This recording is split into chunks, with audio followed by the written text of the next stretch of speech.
કેમ છો દોસ્તો, ફરી એકવાર સ્વાગત છે ગુજરાતી ક્રિએટર ચેનલ પર। તો દોસ્તો તમે જોઈ શકો છો, આ છે રાજકોટનું રેલવે સ્ટેશન, રાજકોટનું રેલવે જંકશન। તો અહીંયાથી તમને જુનાગઢ માટે ટ્રેન મળી જાય, રાજકોટમાં આપણે દ્વારકા માટે ટ્રેન મળી જાય, અને તમને આમ અમદાવાદ સાઈડ પણ તમને એની પણ ટ્રેન તમને અહીંયાથી મળી જાય છે। આ છે રાજકોટનું રેલવે જંકશન। તો દોસ્તો અહીંયાથી આપણે જવું છે દ્વારકા, તો એના માટે અહીંયા તમે ટ્રેન જોઈ શકો છો, ઓખા, રાજકોટ, પોરબંદર। અહીંયા રાત્રિના સમયે આ ટ્રેન છે એ સવારે આપણને દ્વારકા પહોંચાડે છે। આની ટિકિટ છે લગભગ 50 રૂપિયાની આસપાસ 2024ના જૂન મહિનામાં। દોસ્તો આ ટ્રેનના રૂટ પરની મુખ્ય જે સ્ટેશન છે એની વાત કરું તો તમે અહીંયાથી રાજકોટથી ઉપડે એટલે ટ્રેનનું પહેલું સ્ટેશન લગભગ પડધરી આવે છે, ત્યારબાદ હાપા, જામનગર, પછી ખંભાળિયા, અને એવી રીતે કરીને ભાટિયા થઈને છે દ્વારકા સુધીનો આનો રૂટ છે। એમાં વચમાં ઘણા બધા નાના મોટા સ્ટેશન આવતા હોય છે, અને છેલ્લે ઓખા અહીંયા એ સવારે આપણને પહોંચાડી દે છે સવારના સમયે। તો દોસ્તો આ છે ઓખા, રાજકોટ, પોરબંદર ટ્રેન, જેમાં આપણે મુસાફરી કરવાની છે। તો આ ટ્રેનમાં તમને હું અલગ અલગ મારા વિડીયો છે બતાવી શૂટિંગ કરેલા, અને તમને દ્વારકાના વિડીયો ઘણા બધા છે એ તમને હું સજેસ્ટ કરીશ, તમે જોજો। અને એક વિડીયો છે જે છે અહીંયા આપણે ઓખાથી છેક બેટ દ્વારકા સુધીનો જે પુલ બનાવેલ છે, જે સુદર્શન સેતુ બ્રિજ, તેનો વિડીયો પણ તમને આમાં જોવા મળશે। તમે વિડીયો સુધી જોતા રહેજો।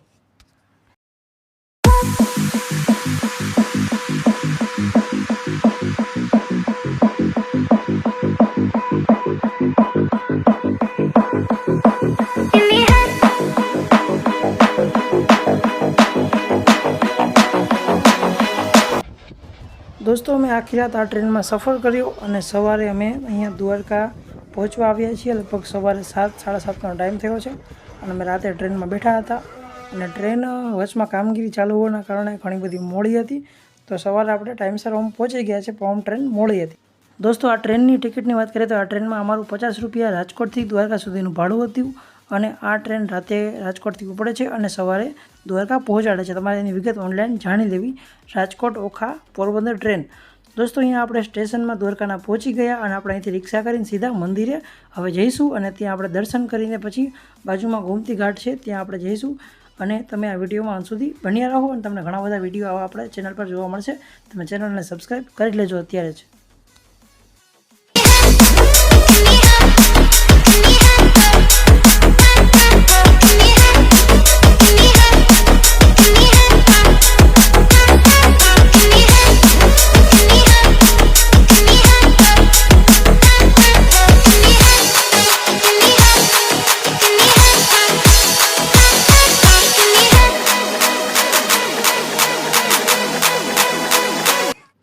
દોસ્તો દ્વારકાની આસપાસ અહીંયા નાગેશ્વર છે, પછી ગોપી તળાવ છે, પછી રૂક્ષ્મણીજીનું મંદિર છે, ઓખા, પછી બેટ દ્વારકા। તો દોસ્તો આ રીતના ઘણા બધા મંદિર છે જે અહીંયા આપણે રિક્ષા દ્વારા અમે બધા ફર્યા, અને ફાઇનલી અત્યારે અમે બેટ દ્વારકા જઈ રહ્યા છીએ।